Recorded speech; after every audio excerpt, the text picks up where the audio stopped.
Bismillah, alhamdulillah, wa salatu wa salam ala rasulillah, wa ala alihi wa sahbihi wa man wala, ma tawfiq wa l'a'tisam illa billah, alayhi tawakkaltu la unib.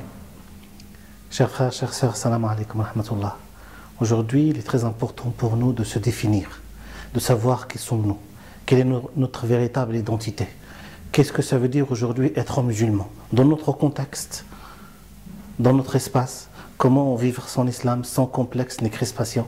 Comment participer à la lumière de notre spiritualité musulmane?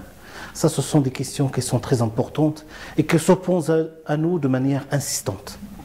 Donc, il ne suffit pas de porter un nom musulman, de s'appeler tel ou tel pour être considéré comme candidat valable pour porter les valeurs de l'islam. Nous l'avons dit auparavant qu'il faut d'abord comprendre qui sommes-nous, comprendre d'où l'on vient. Comprendre d'où l'on vient, savoir d'où l'on vient, c'est aussi savoir qui l'on est. C'est très important.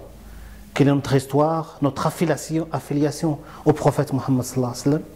Et puis essayer de vivre ces choses-là, vivre pas à l'écart de la société, parce que malheureusement, beaucoup de visions fermées et fermentées de l'islam incitent que le musulman se mette à l'écart de la société pour être plus proche de Dieu. Ce n'est pas la voie des prophètes Mohammed sallallahu alayhi wa sallam, et ce n'est pas que comme ça que le fidèle peut rayonner des valeurs de sa foi. D'ailleurs, le sujet d'aujourd'hui, je voulais parler justement de la foi. Quels sont les critères, quels sont les signes qui montrent que notre foi est vivace, que notre foi est présente? Et le hadith rapporté par l'imam Ahmed, selon Abu Umam al-Bahili, qu'une personne est venue voir le prophète sallallahu alayhi wa sallam, il dit au prophète, qu'est-ce que la foi? Ou comment sentir la douceur de la foi? Comment savoir que j'ai la foi? Le prophète sallam lui a répondu, Ida sarratka hasanatuka wa sa'atka sayyi'atuka fa anta mu'min. Lorsque tu fais le bien, lorsque tu accomplis le bien, et cela te donne, tu trouves une acceptation intérieure dans ton cœur, ça laisse une impression profonde à l'intérieur de toi, et ça te donne une motivation supérieure pour accomplir davantage de bien et pour promouvoir le bien. Ça, c'est un signe que la foi est vivace, que la foi est omniprésente dans le cœur. Et lorsque tu accomplis quelque chose de mal, quelque chose de ne pas bien, et cela, ça laisse une amertume intérieurement, ça laisse un regret, tout de suite tu essayes de rectifier le tir et de ne pas recommencer. C'est un signe aussi de la santé de la foi. Et la personne a questionné encore le prophète, il a dit au prophète, comment je pourrais savoir connaître le mal pour m'en écarter? Et le prophète lui a dit, lorsque quelque chose te dérange intérieurement, lorsque avant de l'accomplissement de tel ou tel acte, tu n'es pas tranquille.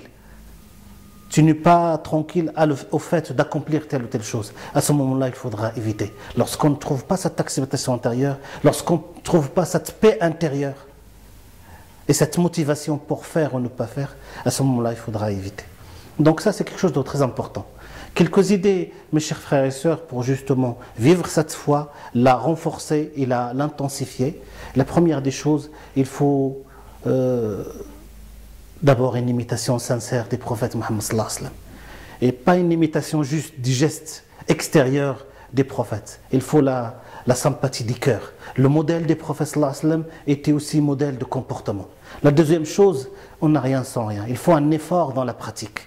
Il faut un effort perpétuel dans la pratique.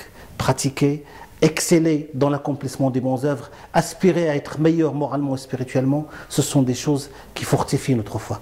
Et troisième chose aussi très importante, être en perpétuelle réforme de son être. Vous savez, le fidèle doit être dans cette remise en question, doit être dans cette auto-critique, auto-évaluation, pour toujours aspirer au meilleur, pour toujours aspirer à ce rapprochement, à cette proximité de Dieu subhanahu wa ta'ala.